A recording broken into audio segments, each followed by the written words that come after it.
Hello everyone, welcome back to another episode of Phenomenal Views. I am Nick Smith, and yes, as you can see, I got a haircut! Actually, it looks better now. Now I'm not having to go or having to do this and look like Justin Bieber. But, yeah, I got a haircut, and you know what? It's nice. It looks nice. I feel the breeze on my head. So, I'm just going to give you a heads up right now. I'm going to be doing 2 reviews, and these last 2 reviews, after this one, will be reviews I'm going to be doing for a while. I'm going to be going back to college, so I'm not going to have a lot of time. But whenever I get a review done, they will be done, and it will be on YouTube as quick as I can possibly get it. So, just thought I'd give you a heads up on that.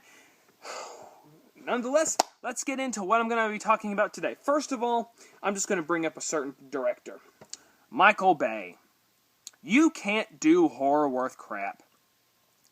You failed at Friday the 13th, The Nightmare on Elm Street, which I will be doing a review of that sometime whenever I get a chance. All the other Platinum Dunes remakes except Texas Chainsaw Massacre: The Beginning, which it got ruined by another director who just thinks blood, it makes everything scary. It doesn't, makes it gross. But anyway, so no. Today I'm going to be talking about 3 films that he did good at, but one of the other ones he failed at. And the first film I am doing is... It is a show that changed our lives forever. They were machines, then they were animals, then they were beast animals, and then they were cars. I am, of course, talking about Transformers! Transformers! Robots in... Shut up. Oh well. So, yes, I'm going to be doing Transformers, and a bunch of people think the first one was horrendous. I did not think so. This movie came out on my 16th birthday, July 4th, in the year 2007. And so, you know, when I seen the trailers for it, I was pumped. I was like, yes, a Transformers movie! Oh, I've got to take my friends to see that. So, we went to the theater, we sat down, and we was pumped. The movie starts by Optimus talking about the Allspark, how it made their world, how it can create things and how others wanted it for good, how others wanted it for evil, and that began the war between the Autobots and the Decepticons. Now, I don't have a problem with this. However, I honestly kind of think, when I read the Transformers book, Exodus, I think the first movie should have been about the war on Cybertron instead of afterwards. But, I digress. Anyway, I digress. So, Optimus is talking about how the Allspark landed on Earth, and they were already too late. So, we get a helicopter full of army people in the desert talking about how they can't wait to get back to base, and how they can't wait to go home, and how this one general, Colonel Lennox, can't wait to see his daughter for the first time. So while they're doing that, they're flipping back between them talking on the helicopter, the base, and then we get a certain helicopter flying towards the base. And I played the Transformers game before I saw this movie. So I was like, awesome. And it's Blackout. Blackout, I thought was awesome. I was thinking, this guy is going to be cool. If this is in the movie, this is awesome. So yes, Blackout's flying around, and when you're flying around military airspace, they will say, if you do not, you are in airspace that is restricted except for military. You need to leave. We will guide you to there. If you do not communicate with us, we will kill you. So it lands, and Colonel Lennox is talking with his wife and his new daughter, who's just a baby, but anyway.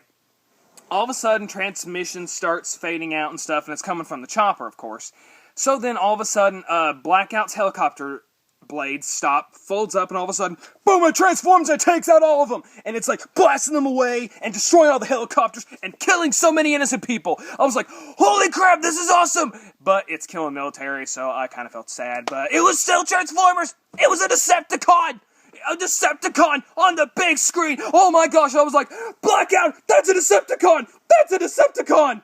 So then, yeah, they take a picture of it, and then they say there was no survivors. Then, after that, we get to Shia LaBeouf, who plays Sam Witwicky, and then we also see a bunch of other actors who I have no idea who the names are, but we see a specific one, Megan Fox, who, my gosh, she is hot.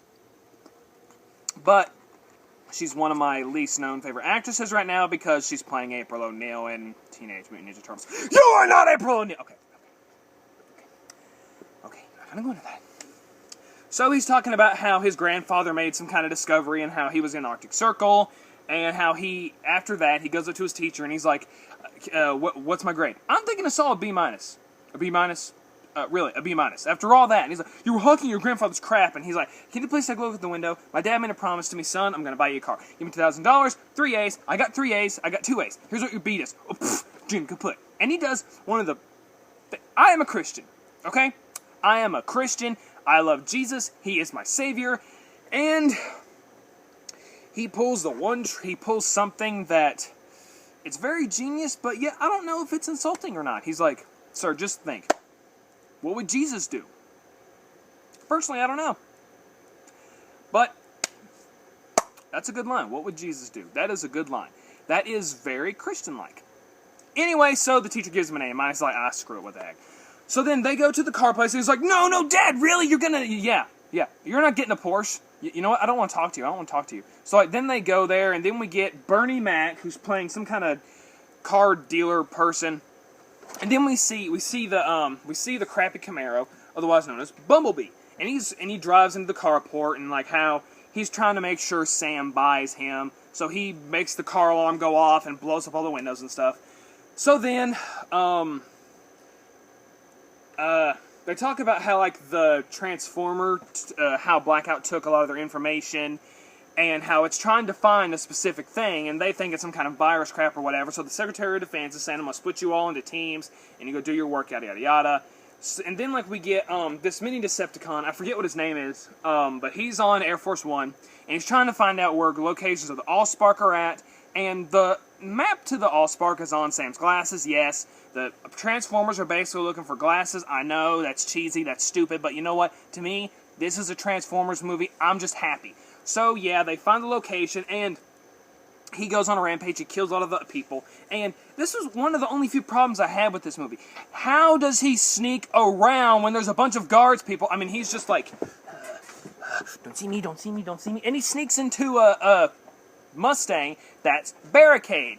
And I was like, oh, another Decepticon! So then they find out who they have to find, and then we get some stuff about how where the car drives away, and, oh, I forgot the thing with Michaela and Sam. Sam gets his car, and he goes and tries to impress Michaela. When he takes her home, the car breaks down.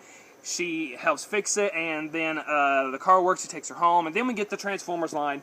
I think there's more that meets the eye with you, and he's like, that's a stupid line, but I love my car. We do get... There's not just Decepticons. There's not just Autobots and Decepticons. There is... crap. There's a Predacon in this movie. A Predacon. Scorponok, who is with Blackout. And Blackout sends him to go do some digging and go after people. The only thing I had a problem with was Scorponok doesn't transform. And I have been looking up why didn't they have him transform in the movie. I can't find anything. I don't know. But he goes after the people. They go to this little town where they call the Pentagon, and they're like, hey, we got something for you. Come and help us out. And then they see Scorponok attacking them. They shoot him with missiles, heat-seeking missiles, or something like that. And they discover, okay, this reacts to heat, so we gotta tell the Pentagon to replace all of the missiles and stuff like the heat-seeking missiles or whatever because it'll take them out. So then, Bumblebee comes to life, goes to a garbage dump. Sam falls and gets chased by dogs, gets arrested, and the parents are annoying as heck. But you know what? They're not in the movie that long, or they are, but they're not in the movie that long. After Sector 7 comes after them, they're not in the movie anymore, so you don't have to worry about that. But, okay, so basically they meet the other Autobots. They meet, and like each one of them comes down from Earth because when Sam's car comes back, he tries to run away from it, and he's chasing after him. He goes to a place, and he's being chased by Barricade, who Barricade transforms and says, are you ladies man, eBay 217? Okay, yeah, they're doing an eBay thing where the glasses are a certain number on his eBay page, and that's what they're looking for. Yeah, I know this is cheesy, but still, it's a Transformers movie! So then Barricade chases after Sam and Michaela and Bumblebee. Bumblebee gets out, and finally we get to see the most awesome thing ever. The transformation! Yeah! The fight between Bumblebee and Barricade! It was awesome! And like, Bumblebee like gets knocked, but all of a sudden he does like this awesome roundhouse kick and like destroys Barricade and like takes him and body slams him on a building. It was awesome! And then all of a sudden he takes him to meet the other Transformers. We see Ratchet, we see Jazz, we see Ironhide, and Optimus Prime. Who Optimus's transformation was like total awesomeness. And like it's still the voice of the original Optimus Prime. And that's what's so awesome about this. It's a lot of the original voice actors. And I was like, that's Optimus Prime. I know that's Optimus Prime. So they're like, they tell the story of Megatron and why he's on Earth and how his great-grandfather discovered him and all that. So he's like, you hold the key to Earth survival. Can you go get the glasses? So then we get a thing with the parents and how he's sneaking around, and the mom and dad are like, "Why is the door locked? You had the door locked." And the mom's like, "Were you masturbating?" And the dad's like, "Stop talking about this. That's a father-son thing. Just stop. And so, and Sector 7 comes in, yada yada yada. They meet Optimus Prime, and then all of a sudden they tie up what's-his-face. They put him in his underwear. That's a shot I don't want to remember. And so then, yeah, we get the whole thing about how... Now, see, I about cried in this part of the movie. When the police is chasing after the Autobots, and they get Bumblebee. And Bumblebee doesn't fight back. He lets them capture him, and Sam's like, let him go, stop hurting him. I was crying. I shedded a tear. I shedded a lot of tears when they took Bumblebee. I was like, no, not Bumblebee! Not Bumblebee! So, I about cried when they took Bumblebee. So then, the kids get taken, and we get a thing with this chick who stole some information to show it to the guy who played in Kangaroo Jack, and how he's good at decoding stuff. So he gets arrested, and they get taken to the place like where they interrogate you, and he eats donuts, and he has like a sugar rush and says it was all her. I don't know, no one cares. So then they go to the dam, and they discover that they have Megatron held up in the dam for I don't know how many years, and they have the Allspark in there. Oh, and by the way, that little one Decepticon that attacked Sam Witwicky that cut his head off, he scans the chick's cell phone, and they took him there. So anyway, and he goes to the computer, and he's like, Megatron, melting! And then when he sends out the message, Allspark located. And then we get one of the most awesome scenes ever. Starscream in pursuit, Bone Crusher, Devastator, and Barricade, and then Blackout. Blackout in pursuit. And then the epic line, all hail Megatron! So then they discover that the Allspark can use... The Allspark basically changes anything into a Decepticon, which I don't understand why.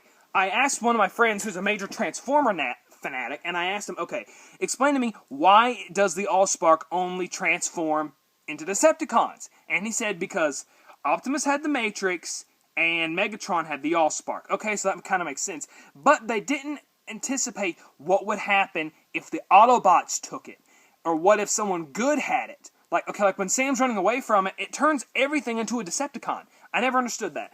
Okay, so anyways, Transformers come, they decide, okay, we gotta get the cube into the city, and yeah, then Megatron gets released, and he's like, I am Megatron. And then when he gets out, he's like, where is the cube? And Starscream, who is my favorite Decepticon of all time, I was sitting there in the theaters. Okay, where's Starscream? Where's Starscream? Where's Starscream? Yes, Starscream! And Starscream's like, the humans have taken it. You fail me yet again, Starscream. Get them! So then we get the whole war, and how the military finally finds a weak spot in the Decepticons. They kill Bone Crusher. Optimus kills Devastator by it was the army tank thing. It wasn't the tank, it was the army truck thing. He takes a blade and he stabs it through the head. And like one of the most coolest things is Optimus transforms when he's on the road. And I was like, oh yes, an epic battle! And like Optimus just like takes the blade and goes, yeah! Awesome! But another sad part is when Megatron comes into the city, Bumblebee's legs get torn off. I was like, no, not Bumblebee again! And then we get a scene where Mikaela decides to hook Bumblebee up to a truck, and she drives and he shoots. And when I seen the trailer, I said, wait a minute. The humans control the Autobots and the Decepticons? What the heck is that? But then it was something different. So then we get that big epic battle. Jazz, being a bad A that he is, tries to take on Megatron. He's like, "You want a piece of me? No, I want two." And then we get one of the most epic scenes of all time. Optimus transforms, and he's like, "Megatron Prime!" So then they have like a big fight. Sam runs with the Allspark. Megatron chases after him, and he's like, "Give me the Allspark." "No, I'm never giving you the Allspark." So Optimus does some parkour. When Sam gets knocked out of the building, "I got you, boy. Hang on to the cube." Yeah! And then like we get this big fight, and how when he says to Sam, "You risked your life to save the cube. No sacrifice, no victory." So it's just you and me, Megatron. "No, it's just me." And then when everything seems bad, Optimus is like, "Put the cube on my chest." "No, Sam!" He puts the Allspark in Megatron and kills him. So then after that, they decide to take Megatron's body and dump it in the river. And I guess to clean up the rest of the Decepticons. Starscream gets away. I knew he was going to get away, because when they're fighting him, he blends in and they chase after the wrong jet. So, yeah. Gosh, I love this movie. Transformers ends with Optimus Prime saying, "I am Optimus Prime, and I leave this message to any Autobots taking refuge among the stars. We are here on Earth. We are waiting." And then the movie ends. And when I left that movie, I was like, "Oh man, that was so awesome. I can't wait for the second one." The second one we'll get into later, guys. I am the Phenomenal Critic. This is another episode of Phenomenal Views. Please stay tuned to Transformers Revenge of the Fallen. Have a good day.